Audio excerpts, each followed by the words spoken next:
Boa noite e bem-vindo ao VET Smart TV. Esta noite transmitiremos a segunda de 4 palestras do Fórum Online VET Smart de Dermatologia, que ocorrerá ao longo deste mês de junho. Eu sou Thiago De Rogatis, o seu apresentador.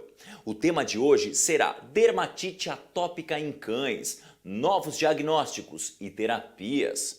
Todos que estão assistindo ao vivo receberão através do e-mail cadastrado no VetSmart o certificado de presença online. O seu nome no certificado será exatamente aquele cadastrado no VetSmart. Então, se você deseja atualizá-lo, acesse as áreas de cadastro nas plataformas VetSmart e faça a sua alteração. A transmissão de hoje tem o patrocínio da Royal Canin. A precisão nutricional é parte do DNA da Royal Canin. Sua ciência e profundo conhecimento das reais necessidades nutricionais de cães e gatos gera produtos inovadores. A Royal Canin compartilha sua paixão, contribuindo com a saúde e bem-estar dos animais de estimação em todo o mundo. Como patrocinadora, a Royal Canin sorteará um kit de produtos da sua linha dermatológica. Para participar, basta se cadastrar e assistir aqui com a gente a transmissão de hoje. Além desse sorteio, todos que assistirem às 4 palestras do Fórum Online VetSmart de Dermatologia também concorrerão a um otoscópio. O vencedor deste prêmio será divulgado na última palestra do nosso fórum.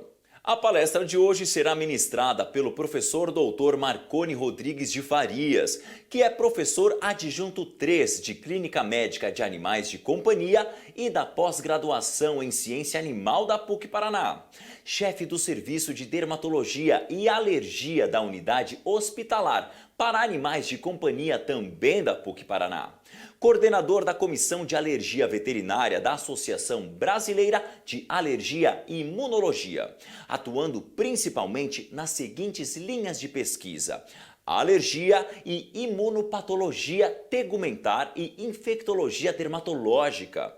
Eu passarei agora a palavra a ele, que ministrará a sua palestra. Olá, boa noite a todos. Gostaria inicialmente de começar agradecendo ao convite da Royal Canin e toda a organização da equipe da VetSmart para estar presente com vocês aqui ao longo da noite. Então, iremos abordar hoje com vocês o tema dermatite atópica em cães e suas novas perspectivas diagnósticas e terapêuticas. Sabemos que dermatite atópica é uma doença inflamatória da pele, é uma doença crônica, é uma doença recorrente, pruriginosa, geralmente com alta incidência em cães. Cães com dermatite atópica, eles apresentam a perda da função de barreira física epidérmica. Essa perda da função de barreira física epidérmica favorece alterações na sua fauna microbiana superficial. Então, geralmente, devido à perda dessa função de barreira física, é muito comum a presença de supercrescimento microbiano e estabelecimento de quadros disbióticos, né? O aparecimento da disbiose geralmente também é associado com um quadro inflamatório e pluritogênico. Também devido a alterações na camada córnea da pele atópica dos cães, é muito comum uma maior exposição do organismo dos cães ao meio ambiente.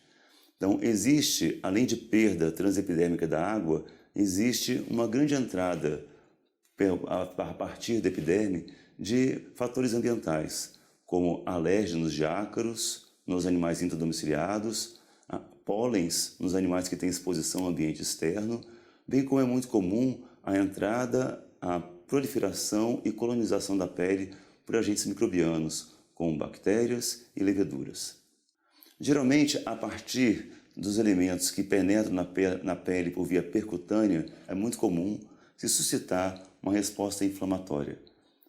Então, geralmente, a partir do momento que se entra na pele alérgenos microbianos, alérgenos de ácaros e alérgenos de pólens, é muito comum o estabelecimento de uma resposta TH2 contra esses elementos. A resposta TH2 irá levar à liberação de inúmeras citocinas, que vai levar a um processo inflamatório e pluritogênico que a gente observa nesses animais. Em fases agudas, ocorre uma prevalência de resposta TH2.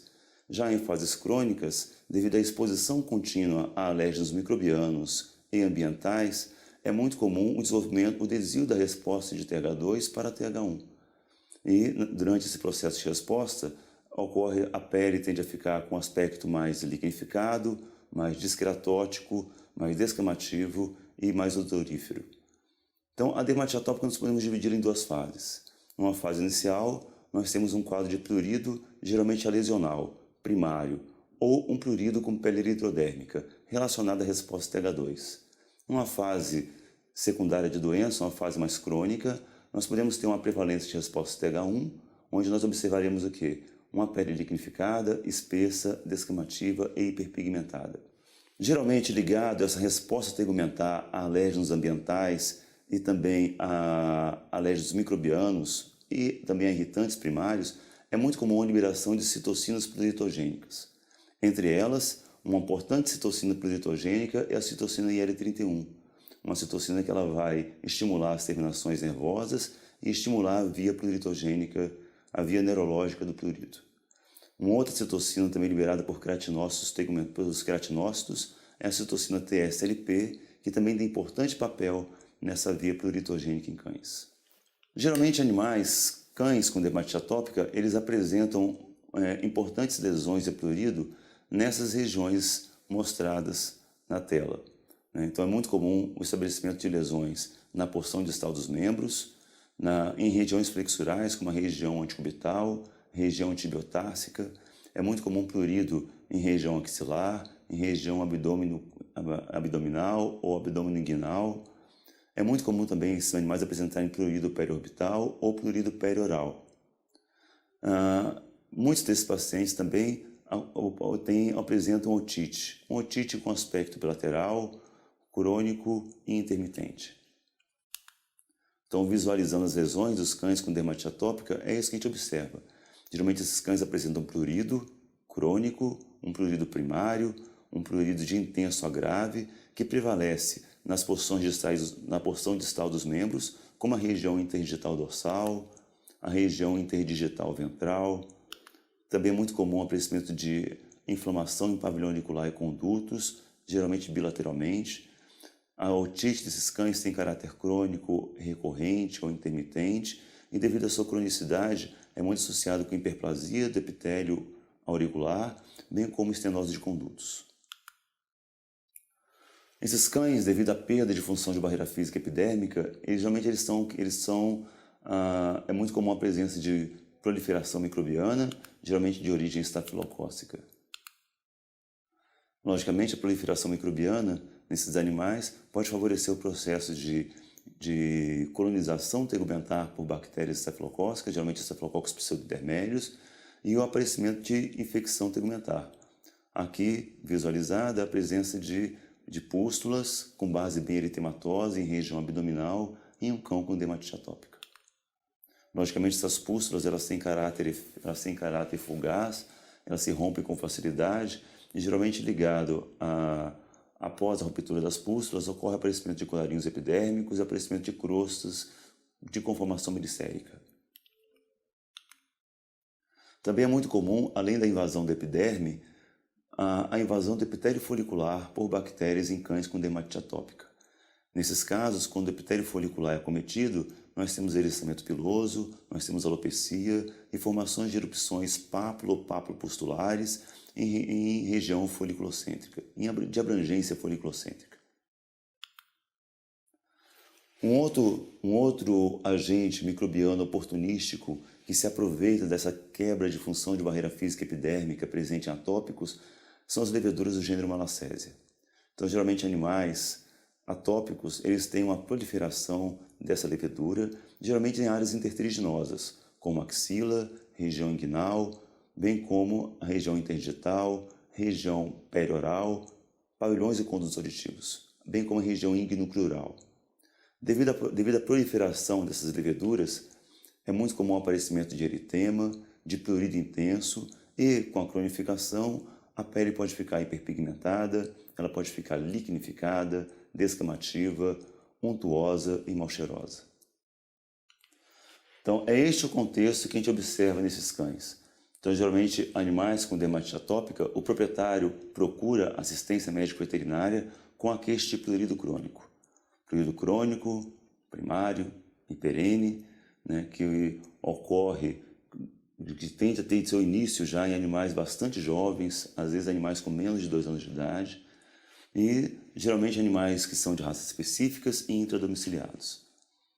Então, esses animais são levados para assistência veterinária e, a partir daí, nós iniciamos o processo de reconhecimento de doença e do seu controle terapêutico. A dermatite atópica, infelizmente, é uma doença que ela não admite cura, mas é uma doença que tem tratamento. E realmente o estabelecimento de métodos de controle multifatorial ajuda muito a melhorar a qualidade de vida desses cães. Geralmente o que nós planejamos desses animais realmente é o quê? É melhorar a sua qualidade de vida. Nós não objetivamos a cura clínica desses pacientes, mas em sim que eles eles coçem menos, tenham menos infecções recorrentes, que a sua pele fique hidratada, tenha uma melhoria do aspecto cosmético tegumentar, bem como que eles tenham uma melhor qualidade de vida e menos desenvolvimento de doenças secundárias. Então, para o controle da dermatite atópica em cães, quais são os passos que nós temos que seguir? O primeiro passo importante é reconhecer e tratar as disbioses. Então, se o paciente com dermatite atópica ele apresenta supercrescimento microbiano, bacteriano e ou fúngico, esse crescimento microbiano deve ser reconhecido, esse supercrescimento microbiano deve ser reconhecido e deve ser prontamente tratado. Sabemos que cães atópicos, quando eles têm disbiose, ou seja, quando eles têm supercrescimento de estafilococos pseudointermédios ou supercrescimento de malacésia, com supressão da sua fauna microbiana convencional ou normal, geralmente essas bactérias, esses agentes infecciosos patogênicos, eles podem liberar superantígenos. Esses superantígenos são responsáveis por estabelecimento de degeneração e necrose de queratinócitos, liberação de citocinas pluritogênicas e pró-inflamatórias. Então, devido ao supercrescimento microbiano, é muito comum o aparecimento de inflamação, o aparecimento de edema e o aparecimento de prurido intenso. Geralmente, o supercrescimento microbiano ocorre em áreas interteriginosas, podem também acontecer em superfícies tegumentares como axila, abdômen e região inguinal, bem como é muito comum também o aparecimento do supercrescimento microbiano em condutos e pavilhões auriculares. Então aqui nós evidenciamos a presença de supercrescimento microbiano, disbiose e estabelecimento de infecção estafilocócica tegumentar. Então observe nessa imagem a presença de colarinhos epidérmicos, crostas melicéricas e uma base fortemente eritematosa, ligada ao processo pró-inflamatório desenvolvido pelas toxinas microbianas. Mais uma vez, observem aqui a presença de disbiose e a presença de infecção do epitélio folicular em cães com dermatite atópica. Então, o estafilococcus, à medida que ele supercresce e que ele invade o epitélio folicular, ele libera superantígenos, o superantígeno vai causar a liberação de citocinas pró-inflamatórias e pluritogênicas, e isso vai causar inflamação tegumentar, e isso vai causar prurido intenso. Uma vez reconhecida a presença de disbiose de origem estafilocócica nesses animais, é interessante iniciar um protocolo terapêutico. Geralmente a terapia da infecção bacteriana ela é predominantemente tópica. Então, procuramos instruir o proprietário a fazer banhos com shampoos à base de clorexidine a 3% ou shampoos mistos, shampoos que têm clorexidine a 2% ou miconazol 2,5% em pacientes que têm infecções mistas, pacientes que além de infecção estafilocócica também têm malacesiose tegumentar. Geralmente os banhos eles podem ser feitos por até 2 vezes por semana nesses pacientes. É interessante às vezes utilizar no intervalo entre os banhos o uso regular de clorexidine na forma de soluções sprays ou na forma de mousse. Então, clorexidine de 3 a 4% na forma de mousse ou na forma de solução aquosa spray, um uso diário ajuda muito a controlar essas infecções estafilocócicas, já que elas têm caráter bastante superficial. Uma outra opção é o uso de soluções antibióticas. Então, o uso de soluções aquosas em spray, de mupirocina a 0,2% ajuda muito no controle da infecção estafilocócica desses cães. É interessante a gente observar que cães com dermatite atópica, Geralmente eles apresentam infecção da epiderme ou do epitélio folicular. As infecções elas têm caráter muito superficial, o que faz com que somente a terapia tópica, se bem implantada, já seja eficaz no controle da doença. Então aqui observe, né, a utilização de uma solução spray à base de mupirocina 0,2%, né, e o tratamento da desbiose e infecção tegumentar no paciente atópico. Aqui mais uma vez, após a utilização de uma solução antibiótica spray, observe uma importante involução sintomatológica do processo. Então aqui um paciente com infecção estafilocócica observa a presença de eritema e associado ao eritema a presença de crostas mericéricas, de colarinhos epidérmicos, de mancha hiperpigmentada tegumentar. Então após a utilização de soluções à base de mupirocina, observe a involução sintomatológica do quadro. Então, observe como a terapia tópica ela já pode ser capaz de causar involução sintomatológica, minimizar a inflamação e minimizar o prurido desses pacientes. Aqui, após a utilização de uma solução de clorexidine, então mousse de clorexidine com uso regular, uma vez ao dia, observe também a involução sintomatológica. Aqui a presença de supercrescimento microbiano estafilocócico em área de dobras faciais, né, uma importante região intertriginosa. Então, observe a involução sintomatológica do processo após o uso de mousse de clorexidine de forma diária. Aqui um quadro de foliculite com pápulas e pústulas foliculocêntricas. Olha como a lesão evolui de maneira importante após terapia tópica bem implantada. Quando a infecção estafilocócica ela é multifocal, ela não está respondendo bem somente à terapia tópica ou o proprietário não adere somente ao uso de terapia tópica, nós podemos também, associado ao uso de shampoos, podemos fazer o uso de terapia sistêmica com antibióticos. Os antibióticos mais recomendados para o controle da desbiose nesses cães é a cefalexina. A cefalexina pode ser usada na dose de 30 mg por quilo a cada 12 horas, ou podemos usar a amoxicilina associada com ácido clavulânico. A dose da amoxicilina potencializada com clavulonato de potássio, ela pode ser na dose de 22 mg por quilo a cada 12 horas. Geralmente a terapia antibiótica sistêmica nesses pacientes ela é feita por um período de 2 até 3 semanas. Então observe nesses casos um animal com foliculite e a sua pronta melhora médica após a instituição da terapia com a cefalexina. Também mais uma vez observe a presença de foliculite associada a pápulas e papulopústulas ou papulocrostas foliculocêntricas neste animal e a sua pronta involução sintomatológica após terapia antibiótica sistêmica. Então, num trabalho recentemente desenvolvido na Pontifícia Universidade Católica do Paraná, com dissertação de mestrado capitaneada sob minha orientação e realizada pelo Ranieri Gartner, então nós observamos o quê? Nós fizemos um trabalho em que nós tratamos piodermites em cães apenas com terapias tópicas. Então, um grupo de 15 animais usou uma terapia com mupirocina 0,2%. Um outro grupo de 15 animais usou a terapia com clorexidine, mousse de clorexidine a 4%. E outro grupo de animais utilizou apenas cefalexina oral.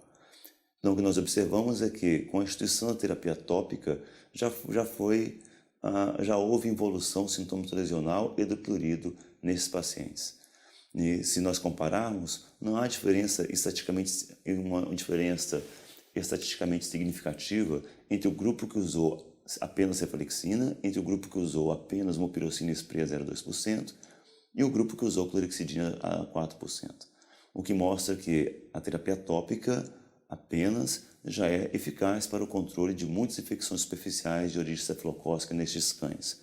E que a terapia antibiótica sistêmica ela pode ser planejada para aqueles casos mais refratários ou os casos realmente que a terapia tópica não pode ser implantada. Além da desbiose estafilocócica, uma outra desbiose muito importante em cães com dermatite atópica é causada pela malacese. Nesses casos, a malacese, quando ela supercresce na superfície, ela também libera superantígenos. Ela pode também causar degeneração de queratinócitos, liberação de citocinas como TSLP, o que leva à inflamação tegumentar e leva ao estabelecimento de quadros intensamente pruriginosos. Quando o animal tem malacesiose e ela é localizada, ou seja, ela é associada com prurido em regiões interdigitais ou em regiões intertriginosas, como a região axilar, região de virilha, ou mesmo a região perioral. A terapia tópica apenas já é suficiente para o seu controle. Geralmente, terapia tópica com soluções de clorexidina de 3 a 4% costumam ser, além de bactericidas, costumam ser malacedicidas.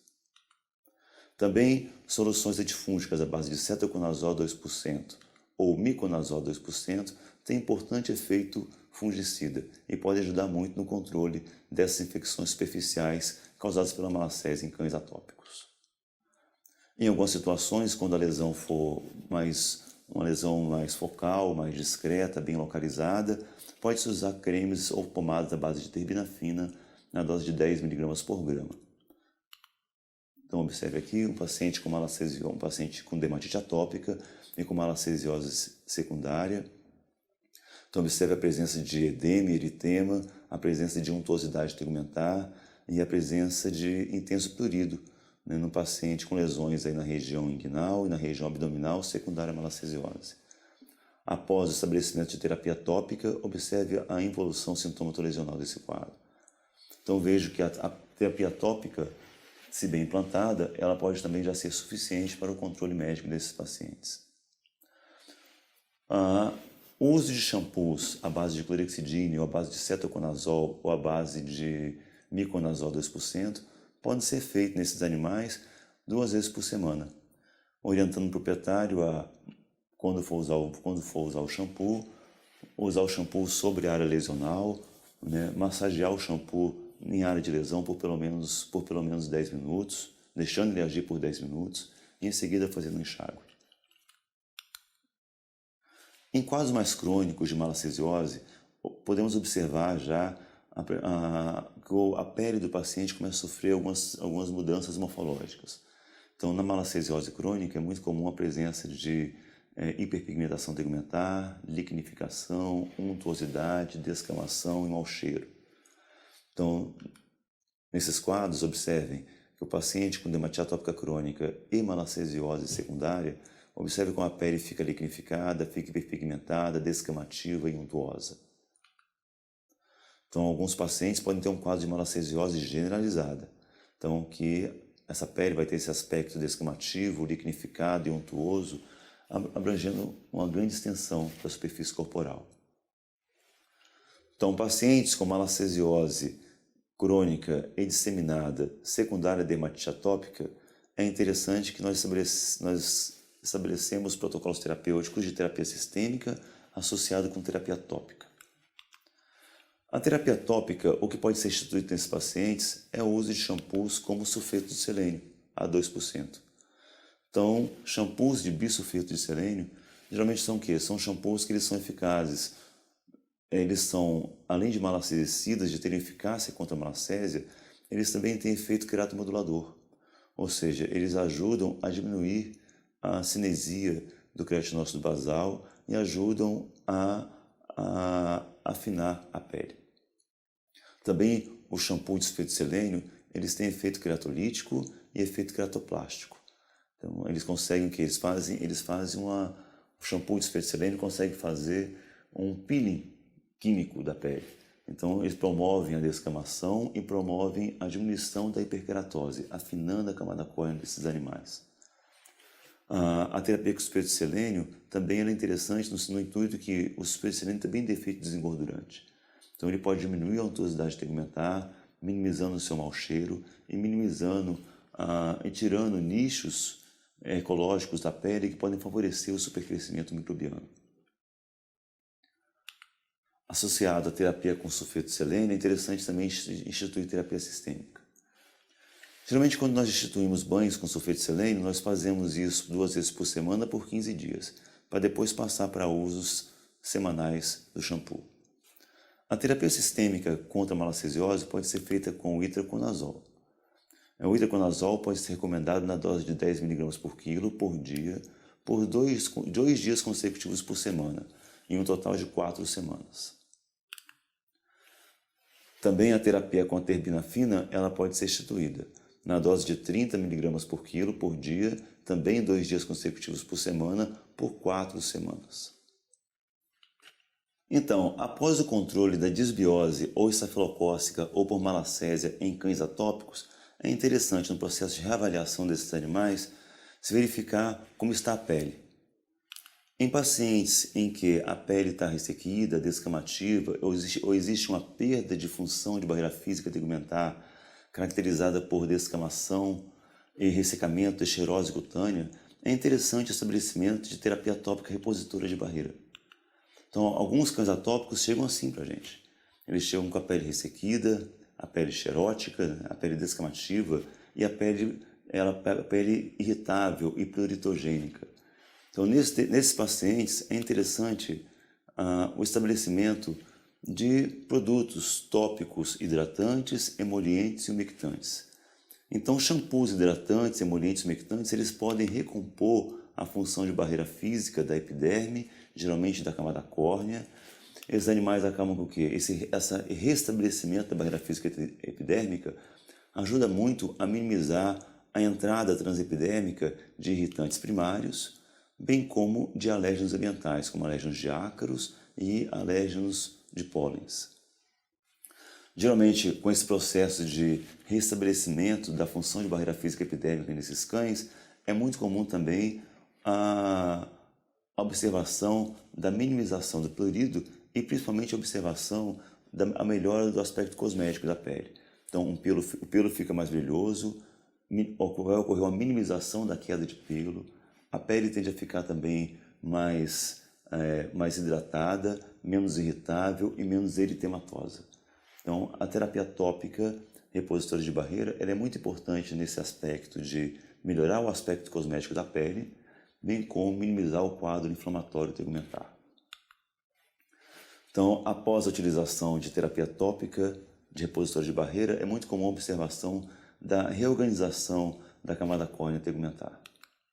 Então, vários produtos hoje são disponíveis no mercado veterinário para a utilização na terapia tópica repositora de barreira. Então, muitos produtos têm efeito hidratante e anti-inflamatório e antipruriginoso. Alguns produtos têm efeito na sua restauração da barreira física tegumentar e tudo isso ajuda no processo de controle terapêutico desses animais. Os shampoos, eles são indicados 2 vezes por semana durante crises e depois em manutenção semanal. E isso tudo ajuda no controle da doença. Às vezes, no intervalo entre os shampoos, para manter a pele hidratada, pode ser indicada a utilização de soluções sprays hidratantes e emolientes ou repositoras de barreira, bem como a utilização de loções cremosas ou de soluções purons, que podem ajudar no processo de restauração da barreira tegumentar. Uma vez controlada a disbiose, então, junto com o processo de hidratação da pele e de restabelecimento da função de barreira física epidérmica, a gente pode iniciar o controle medicamentoso desses cães. O controle medicamentoso da dermatite atópica ele é fundamental, na medida que o controle medicamentoso ele minimiza muito a resposta inflamatória, minimiza muito o prurido desses animais. E dessa forma, melhora muito a qualidade de vida desses pacientes e minimiza o aparecimento de lesão de pele, já que a maior parte das lesões na pele atópica são autoinduzidas. Então, com o controle medicamentoso, a gente acaba que minimiza muito a formação de alopecia autoinduzida, a formação de escoriações e erosões associadas ao processo de prurido crônico. O controle medicamentoso da dermatite atópica pode ser feito de várias formas. Uma forma importante é a utilização do oclacitinib. O oclacitinib ele é um inibidor biológico da janusquinase 1 e o oclacitinib ele minimiza as formações de citocinas como a IL-31, citocinas como a IL-4 e a IL-13, minimizando bastante a resposta TH2. Então, o oclacitinib costuma ter uma boa eficácia naqueles animais que têm um prurido crônico associado à pele lesional, ou seja, aqueles cães que têm prurido cinematéria, prurido primário, ou naqueles cães que ao exame clínico eles têm prurido intenso, mas a pele bastante eritematosa. Então, o oclacitinib ele tem seu importante efeito na inibição da janusquinase 1. E inibindo a janusquinase 1, ele vai impedir o efeito de citocinas pró-inflamatórias e pluritogênicas relacionadas à resposta TH2. Entre elas, uma citocina importante, tem o seu efeito minimizado com a utilização do ocracetinib é a interleucina 31. A interleucina 31 ela tem seus receptores na baía neuronal. Uma vez que essa citocina se liga no seu receptor, ela estimula a via neurogênica do prurido.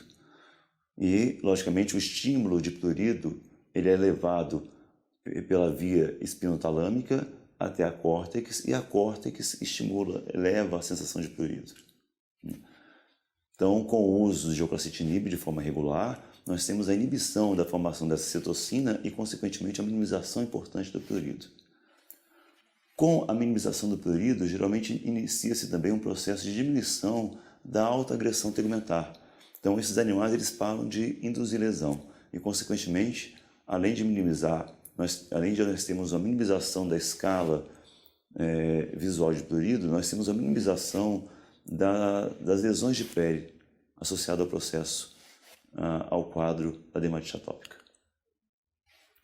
Então, inicialmente, o ocracetinib ele pode ser indicado na dose de 0,4 a 0,6 mg por quilo a cada 12 horas, e a gente faz isso geralmente por 15 dias.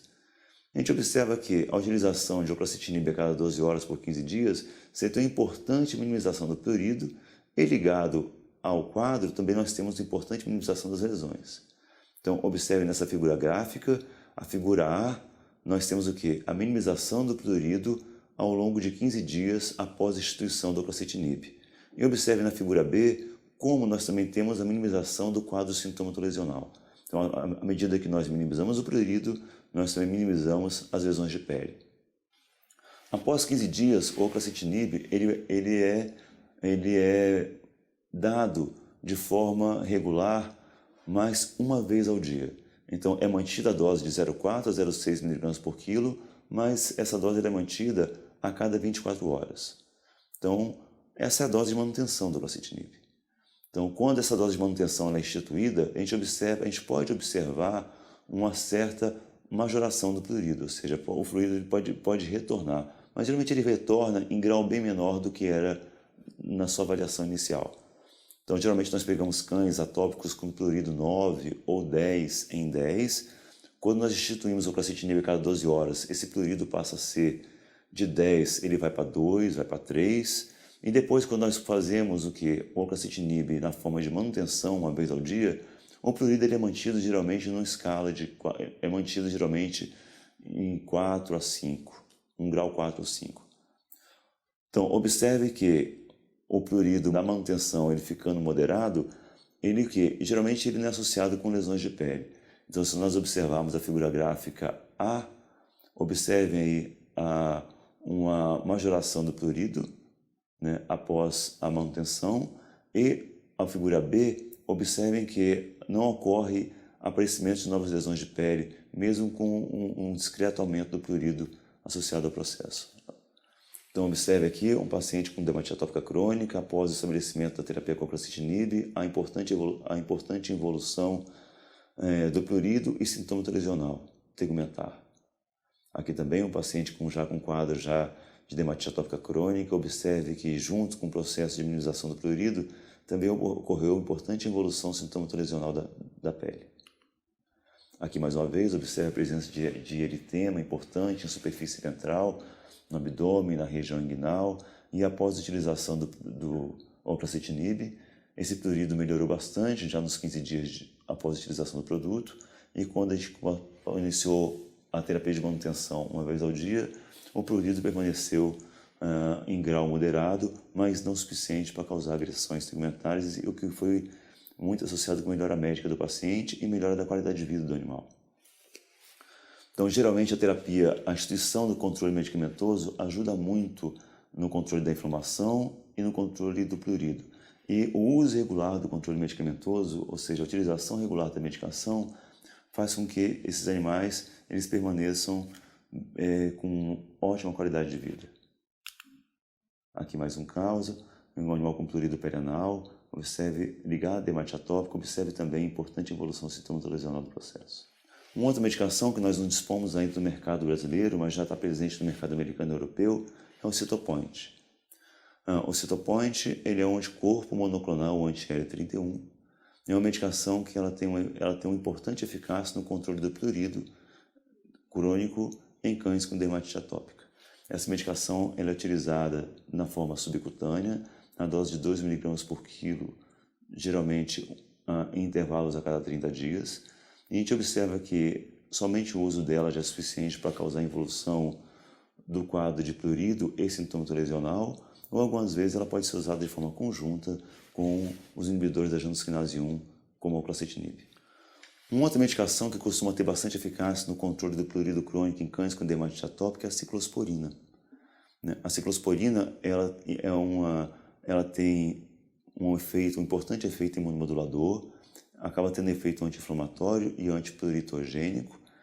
E a ciclosporina ela tem bastante eficácia, como ela minimiza a resposta TH1 e TH2, ela tem bastante eficácia em pacientes com dermatite atópica crônica, em que a pele já está liquenificada, descamativa, untuosa e mal cheirosa.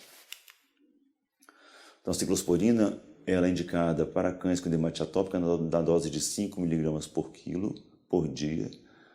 No Brasil, nós não dispomos da apresentação veterinária da ciclosporina, nós utilizamos o Sangimo, que é a apresentação humana da medicação. A ciclosporina, ela tem, apesar de sua eficácia, ela demora a iniciar os seus efeitos positivos. Então, geralmente, quando nós prescrevemos a ciclosporina, nós fazemos juntos com o uso de corticoides. Então, nós passamos ciclosporina, 5 mg por quilo, uma vez ao dia, associada a prednisolona, na dose de meio miligrama por quilo, uso diário por 15 dias. Após 15 dias, nós começamos a espaçar o uso do corticoide. Nós mantemos a ciclosporina, 5 mg por quilo por dia, e a prednisolona nós passamos para usar meio miligrama por quilo, um dia sim, um dia não, por mais uma semana. Na sequência, nós mais uma vez passamos o uso do corticoide e passamos a utilizar a prednisolona na dose de meio miligrama por quilo, um dia sim, dois não. Depois, na semana subsequente, nós começamos a utilizar a prednisolona a cada 3 dias, por mais uma semana. Então, após 5 semanas de utilização de ciclosporina com corticoides, nós podemos o quê? Nós podemos suspender a terapia com corticoides e manter apenas a terapia com a ciclosporina na dose de 5 mg por quilo, o uso diário. E nós mantemos esse uso diário até 8 semanas. Após 8 semanas de utilização diária da ciclosporina, a gente pode tentar espaçar seu uso, passar o uso para um dia sim, um dia não, e, se o animal permanecer bem, até tentar o uso um dia sim, 2 não. Então, geralmente, a ciclosporina ela é associada com involução sintomatololesional, bem como minimização do prurido, em até 50% a 60% dos pacientes com dermatite atópica. É importante salientar que o controle medicamentoso do prurido ele tem máxima eficácia quando o animal tem a pele hidratada e ele não apresenta disbioses. Aqui um exemplo de um paciente que foi tratado com ciclosporina. Esse animal tinha dermatite atópica crônica, então tinha um prurido crônico e associado com o prurido crônico ele tinha a pele bastante liquenificada, descamativa e untuosa. Então foi estabelecido o protocolo de ciclosporina com corticoide nesse paciente, inicialmente por 6 semanas, depois o corticoide foi suspenso e mantido apenas o controle com o uso regular de ciclosporina. Então ele teve importante evolução sintomatololesional do seu quadro médico. Então observe a presença de forte eritrodermia em superfície ventral, aqui após 6 semanas de uso de ciclosporina e corticoide, 8 semanas de uso de ciclosporina. Então observe aqui também o quadro inicial do paciente após a indicação da ciclosporina com corticoide, depois tirado do corticoide, manutenção com a ciclosporina. Observe como o animal já teve evolução do seu quadro médico. Nos pacientes com dermatite atópica, após controle da disbiose e hidratação da pele, nós iniciamos o controle medicamentoso do prurido. Então, paralelo, conjuntamente ao controle medicamentoso do prurido, nós podemos o quê? Nós podemos avaliar se esse paciente, esse cão com dermatite atópica, se aquela pele reage a alimentos. Então, alguns cães com dermatite atópica, eles podem ter o quê? Além de reagir a alérgenos ambientais, como ácaros e pólens, eles podem reagir a proteínas alimentares. Então, eles podem fazer reação adversa inflamatória a alimentos. Então, aqui demonstrado na figura, observem que cães com dermatite atópica, eles têm uma perda de função de barreira física epidérmica. Então, devido a isso, eles podem ter desbiose de origem estafilocócica ou por leveduras. Ele pode ter penetração por via transepidérmica de alérgenos ambientais, como ácaros e pólens, e pode reagir a esses alérgenos com a resposta TH1 ou TH2. Mas nessa figura ilustrativa, observe que alérgenos alimentares podem chegar, né, na pele por via sanguínea, né, e isso pode suscitar uma resposta imunológica ou inflamatória contra esses alérgenos. Ou seja, cães com dermatite atópica, eles podem fazer uma resposta TH2 imunológica ou podem fazer uma resposta TH1, ou seja, uma resposta celular mediada, inflamatória, crônica, pluritogênica, secundário a proteínas alimentares. Então, o cão com dermatite atópica, ele tem pele hiperreativa. E essa pele hiperreativa pode reagir a diversas proteínas, tanto ambientais como alimentares. Entre as proteínas alimentares que os cães com dermatite atópica reagem, as principais são quais? As principais são carne bovina, carne de frango, o trigo e laticínios. Então, geralmente para saber se esses cães com dermatite atópica eles têm reação a diversos alimentos, nós podemos submeter esses pacientes a testes alérgicos previamente. Ou seja, depois de controlar a desbiose e hidratar a pele, nós podemos o quê? Nós podemos fazer um teste alérgico nesse animal para alimento, né? A gente faz esse teste antes de começar a terapia medicamentosa. Então, geralmente, o que nós fazemos nesses animais? Nós sabemos que testes alérgicos para alimentos, eles têm bom valor preditivo negativo. Então, o teste alérgico mais realizado nesses animais é o PET teste, ou o teste de contato de retalho. Então, nesse teste, o que nós fazemos? Nós pegamos câmaras, como as Finchambres ou a Lego Chamber. Nós colocamos, nessas câmaras, colocamos o alimento in natura ou extratos vaselinados de alimentos liofilizados, né?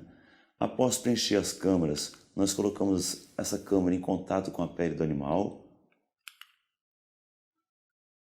Depois que nós grudamos as câmaras na pele previamente tricotomizada e nós mantemos essas câmaras com alimento in natura ou com alimento liofilizado vaselinado em contato com a pele por pelo menos 48 horas. Após 48 horas, nós iremos tirar essas câmaras e nós iremos o quê? Observar se houve alguma forma de reação tegumentar. Então, aonde teve reação eritematosa, ou seja, se formou manchas eritematosas, se formou placas, ou se formou micropápulas ou microvesículas, nós marcamos a pele e nós fazemos a nova reobservação desse animal após o quê? Após 72 horas de colocado as Finchambers. Aqueles pontos que reagiram é indicativo do quê? É indicativo que essa pele com dermatite atópica pode estar fazendo resposta inflamatória contra o alimento. Essa resposta inflamatória pode ser TH1 ou pode ser TH2, mas geralmente ela tem um componente TH1. Geralmente é uma resposta inflamatória, celular mediada e retardada ao alimento. Então, após o PET teste para alimento, nós podemos o quê? Nós podemos vislumbrar qual dieta podemos fazer nesse paciente. E nós vamos instituir um protocolo de exclusão dietética nesse animal. Nós iremos escolher para esse animal se alimentar uma proteína que ele não reagiu no teste. Essa dieta a ser instituída pode ser uma dieta comercial, como as rações hipoalergênicas hidrolisadas. Geralmente nós mantemos essas dietas por mínimo 5 semanas, no máximo 8, e depois nós fazemos o quê? Um desafio.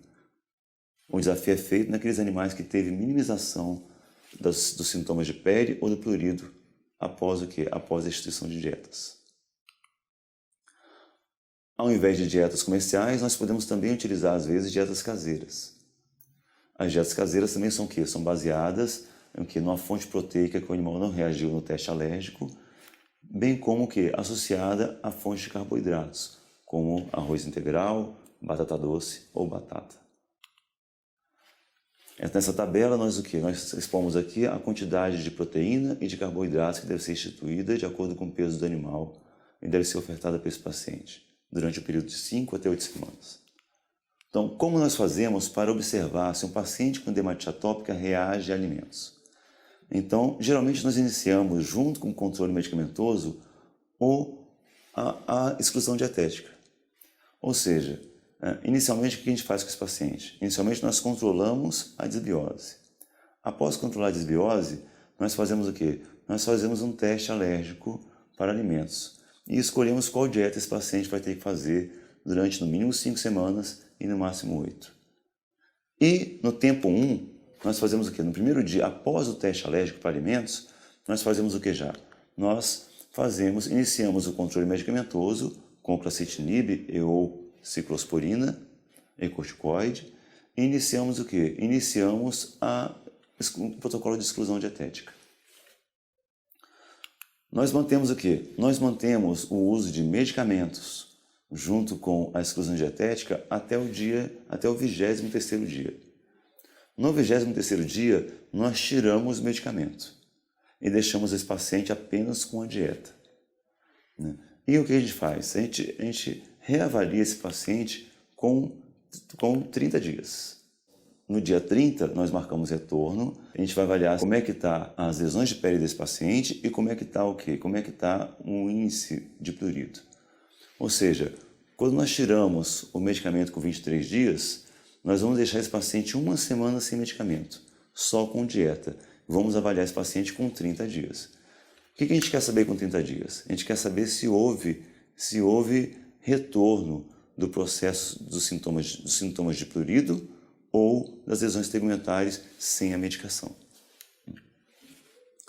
Caso sem medicação esteja ocorrendo o que? Retorno do prurido e das lesões, nós voltamos no dia 30 a instituir o quê? A instituir controle medicamentoso junto com a dieta.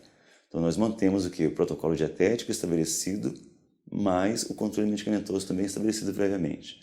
E nós mantemos o acompanhamento médico do animal. Depois o quê? No dia 53 a gente vai rever esse paciente. Nós vamos tirar novamente o medicamento.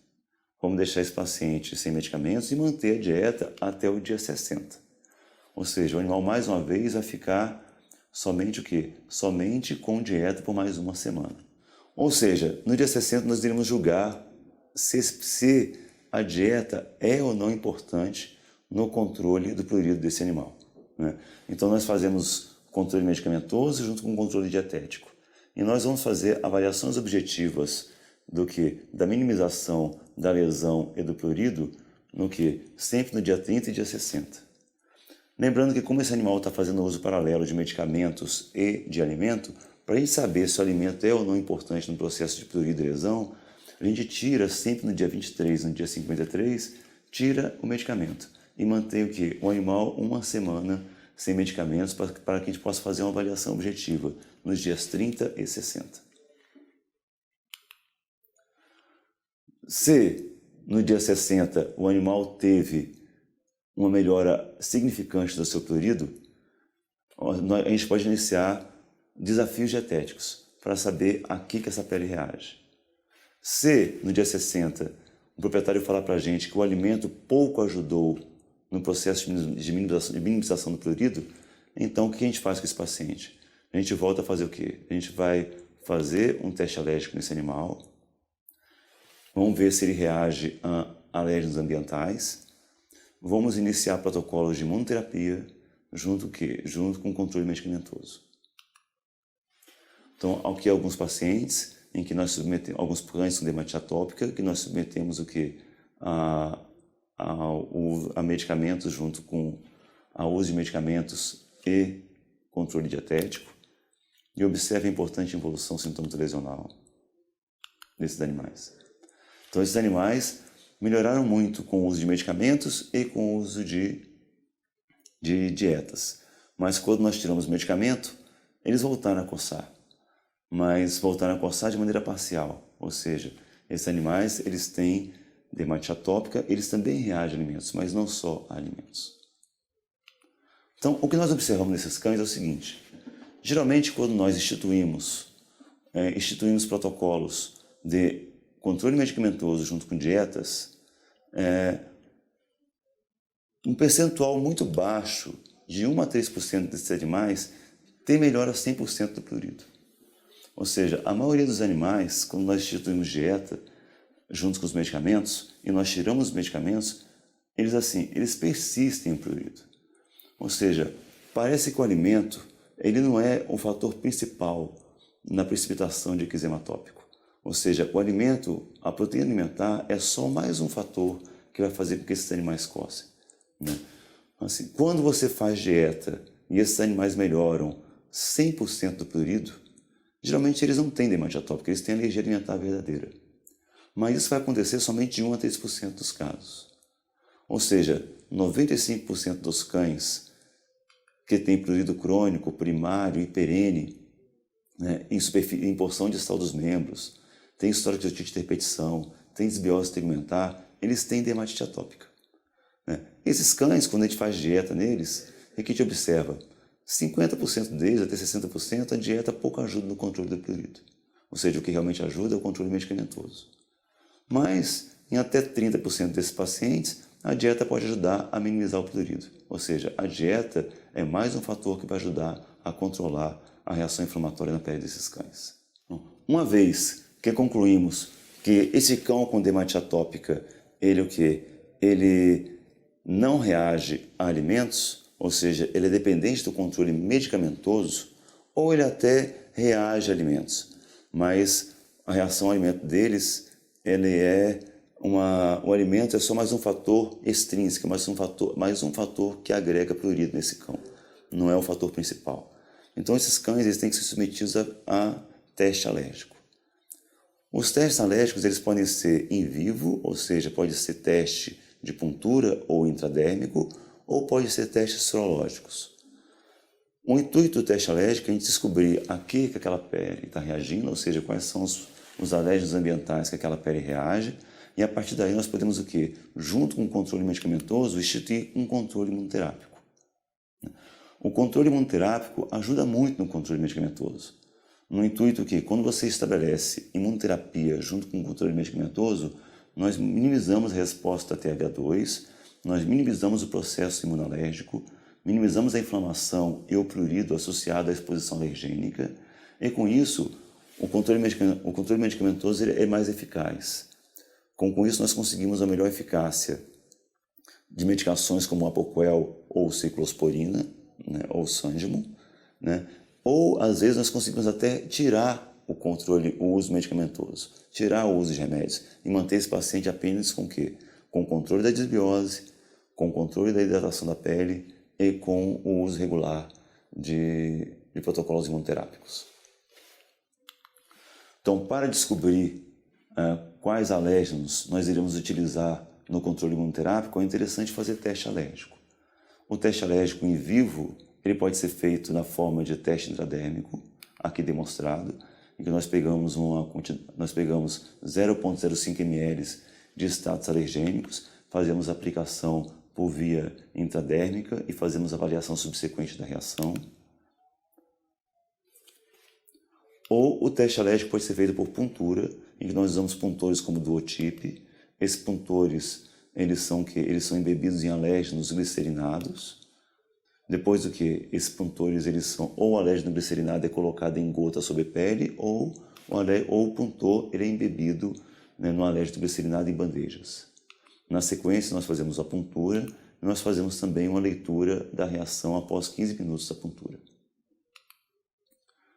Então observe aqui no prick test, né, nós observamos que a colocação de uma gota sobre a pele, o processo de puntura, depois nós fazemos o que? A observação médica da reação tegumentar após a puntura. Lembrando que para o teste de puntura, reações de 3 milímetros superior à reação do controle negativo já são consideradas positivas. Aqui então nós temos o que? Uma reação ao teste intradérmico e uma reação ao teste de puntura. E observe o tamanho das pápulas formadas.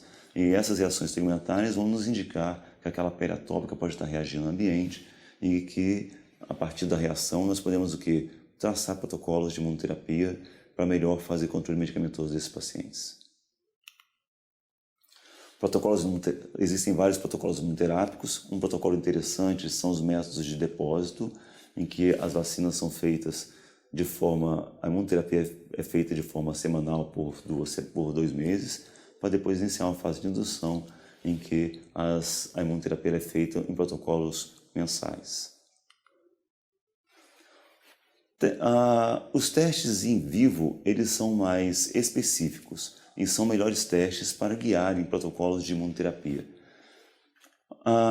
Quando não é possível fazer testes em vivo, ou seja, não é possível fazer teste intradérmico ou teste de puntura, devido à pele estar com muito eritema, ou a pele está com um aspecto liquenificado, descamativo, ou mesmo o paciente, a gente não consegue manter o paciente um tempo sem controle medicamentoso para poder fazer o teste. Os testes serológicos eles são indicados. Os testes serológicos eles são muito sensíveis, né? Então é muito comum a presença de reações falso-positivas. Mas eles podem ser guias importantes para protocolos imunoterápicos, desde que o resultado do teste serológico seja interpretado à luz do histórico de exposição do paciente. Em conclusão, a dermatite atópica é uma doença inflamatória de pele, crônica, pruriginosa. Geralmente, o que nós objetivamos nesse paciente é melhorar a sua qualidade de vida, tanto do animal como do proprietário. Nós queremos que esses animais é o quê? A gente não tem cura da dermatite atópica. Entretanto, nós conseguimos fazer uma evolução, nós temos que planejar uma evolução sintomatologional do quadro tegumentar, uma minimização do prurido crônico, que esse animal passe a ter menos infecções de repetição, menos desbiose ao longo da sua vida, né? Que esse paciente também tenha o quê? Que ele tenha um melhor aspecto cosmético do seu pelo, da sua pelagem, né? E que ele tenha uma boa qualidade do seu sono, uma boa qualidade de vida e também tem o quê? Um convívio saudável junto ao proprietário, junto à família que ele está inserida. Então, para conseguir estabelecer uma boa qualidade de vida no paciente com dermatite atópica, é interessante que nós fazemos o quê? É interessante que nós fechamos esse ciclo, que nós conscientizemos o proprietário do que é a doença, que a gente faça um controle médico da desbiose desses pacientes, por via tópica, tópica ou sistêmica, que a gente mantenha a pele e pelagem desse paciente hidratado para melhorar o aspecto cosmético desse animal. Nos pacientes com dermatite atópica que reagem à comida, é interessante que eles recebam protocolos dietéticos adequados, ou seja, algum desses pacientes, o alimento pode ser um fator extrínseco importante na precipitação do eczema, e eles não podem comer. Nós temos que tentar descobrir quais são as proteínas que eles podem se expor e as que eles não podem se expor, para tentar ajudar no controle médico do prurido. Esses pacientes eles têm que ser mantidos com uso regular de medicamentos para que a gente controle a inflamação e controle o prurido. E com teste alérgico e imunoterapia, muitas vezes a gente consegue melhorar muito a eficácia do controle medicamentoso ou às vezes até tirar o controle medicamentoso, né? Lembrando que, melhorando a qualidade de vida desses animais, esses animais vão ter o quê? Vão ter melhor qualidade de sono, vão interagir melhor com os proprietários e eles vão ficar menos ansiosos. E o não desenvolvimento de quadros ansiosos nesses pacientes minimiza o aparecimento de quadros compulsivos nestes animais, né? O que ajuda muito na sua qualidade de vida e no controle do prurido crônico. Eu queria muito agradecer a todos vocês por acompanharem esta aula ao longo desta noite, agradecer ao convite mais uma vez da Royal Canin e a toda a organização da equipe da VetSmart para que essa aula fosse possível. Agradeço também a minha equipe que trabalha comigo na Pontifícia Universidade Católica do Paraná, assim, e que toca os projetos ligados aí à desbioses, ao controle medicamentoso de dermatite atópica, à aerobiologia, a controle ambiental de alérgenos ambientais, a controle imunoterápico da dermatite atópica, em toda essa equipe maravilhosa que sempre me ajuda, né, e que tanto investe tempo da sua vida pessoal para poder estudar, entender melhor essa doença e ajudar melhor no controle desses animais. Muito obrigado, professor Marconi. Agora nós vamos passar a palavra para a Luciana Peruca, coordenadora de comunicação científica da Royal Canin, que ministrará agora a sua palestra. Boa noite.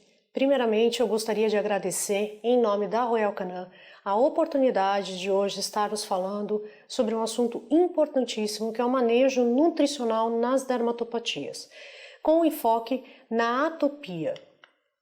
Então, primeiro, vamos ver quais são os objetivos nutricionais nos casos de cães com dermatite atópica. Favorecer o ciclo de renovação da epiderme, lembrando que esse ciclo ele é rápido, esse turnover, essa troca, de células epidérmicas, ela acontece de uma maneira muito rápida. Auxiliar na reparação tecidual, tendo em vista que muitas vezes esses cães apresentam lesões cutâneas.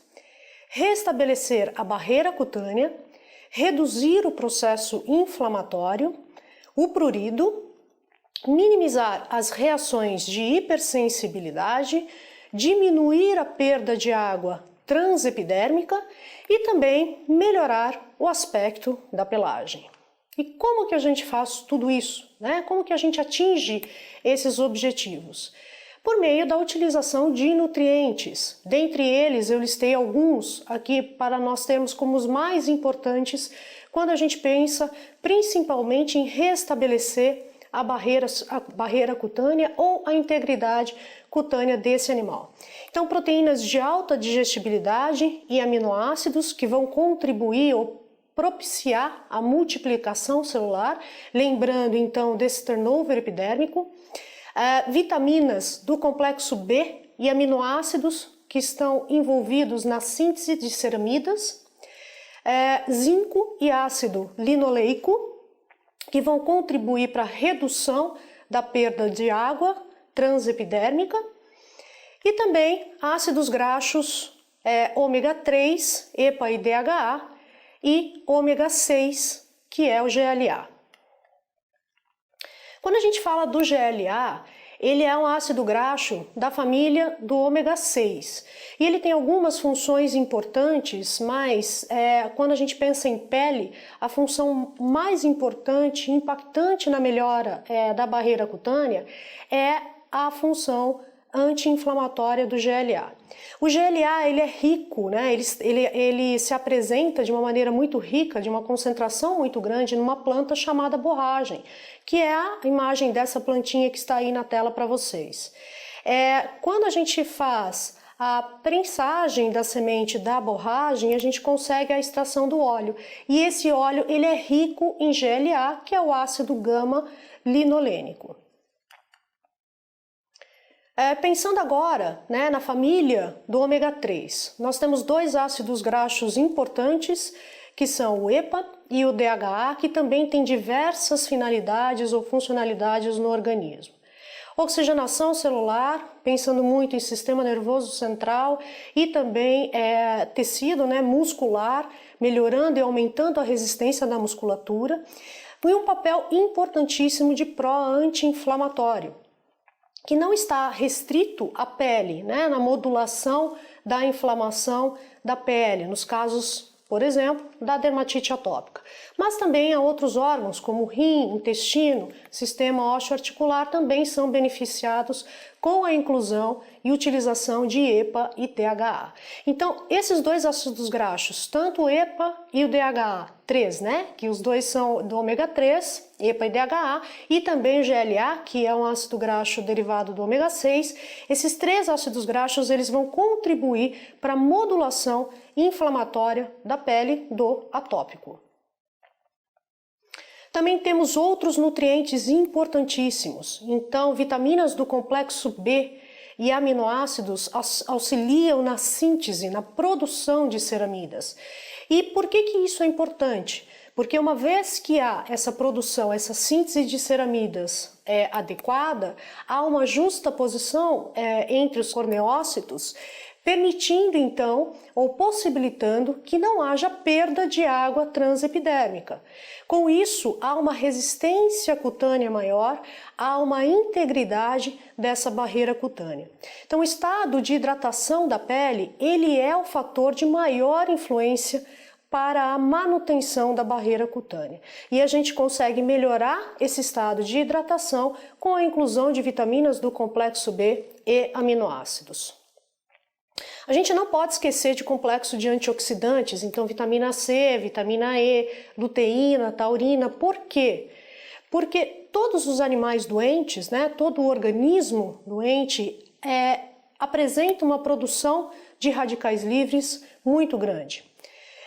Então, os antioxidantes endógenos, nessas situações de enfermidade, muitas vezes eles não conseguem combater todos os radicais livres que são produzidos por aquele organismo doente. Então, há necessidade de inclusão de antioxidantes justamente para fazer a proteção dessa célula, combatendo então os radicais livres. Lembrando que esses radicais livres normalmente agridem o material genético da célula, levando então uma alteração de toda a sua memória e de toda a sua funcionalidade. Então é importantíssimo que a gente faça a inclusão de antioxidantes também na nutrição do cão atópico. Nós temos uma linha, né, de produtos, que é a linha Skincare, para cães com dermatite atópica, mas também com outras dermatopatias. No caso da Skincare Small Dog e da Skincare Junior Small Dog, são cães então com dermatopatias diversas, as indicações, e também para cães com dermatite atópica, exceto aqui alergia alimentar. Para alergia alimentar a gente tem uma outra linha, que é a linha hipoalergênica. O que tem esses alimentos, né, que conseguem contribuir então para a pele desses cães com essas dermatopatias? Eles têm esse complexo dermal, que a gente chama, que na verdade é a inclusão do EPA, DHA e do GLA, uma proteção, um aumento na integridade da barreira cutânea, que vem muito do complexo das vitaminas do complexo B e dos aminoácidos, diminuindo então a perda de água transepidérmica, a inclusão dos antioxidantes, como a gente acabou de comentar. No caso da Skincare Small Dog, nós temos aí um complexo, né, de proteção dental, de saúde dental, por meio de um croquete adaptado, então com o formato, com o tamanho e com uma resistência que vai permitir estimular a mastigação do cão e promovendo então uma redução, uma eliminação da placa bacteriana e diminuição na propensão de formação do cálculo dental. No caso da Skincare Junior Small Dog, que é um alimento então para o cão pequeno, filhote, né? Então essas são as diferenças principais. A Skincare Small Dog é para o cão pequeno adulto, a Skincare Junior Small Dog é para um cão pequeno filhote. Nós temos um outro benefício aí, que é a saúde digestiva, respeitando então essa fase de maturidade, de sensibilidade gastrointestinal na qual o filhote pertence. Esse estudo é um estudo que comprova clinicamente a eficácia do alimento Skincare Small Dog. Ele foi feito com 47 cães, é um estudo multicêntrico, então envolveu a França, a Bélgica e a Espanha. Foram 18 clínicas, 47 cães, nos quais eles apresentavam dermatite pruriginosa, incluindo casos de atopia não relacionada aos alimentos. Esses cães eles foram alimentados com o produto Skincare Small Dog durante 3 meses e observou-se 3 vezes a redução do score de Cadese nesse período de 3 meses de alimentação com o produto Skincare Small Dog. Lembrando que esse score de Cadese é um score que vai verificar o prurido, vai verificar coceira. Então houve uma diminuição nesse score nesse período de 3 meses. Lembrar que essa pontuação, né, essa verificação de diminuição foi feita tanto pelos médicos veterinários clínicos que atendiam esses pacientes, assim como os respectivos tutores desses cães. Com isso, a gente tem uma linha completa, né? O alimento tanto para o adulto como para o filhote, respeitando a fase de vida de cada um, alimentos coadjuvantes que auxiliam então no tratamento e na melhora da condição clínica desses pacientes, favorecendo então para que a pele desses pacientes esteja mais resistente e que as manifestações então sejam diminuídas. Obrigada, espero que vocês tenham gostado da apresentação. Lembrem-se sempre que a gente tem muitas informações no nosso portal VET. Consultem, aproveitem e até a próxima.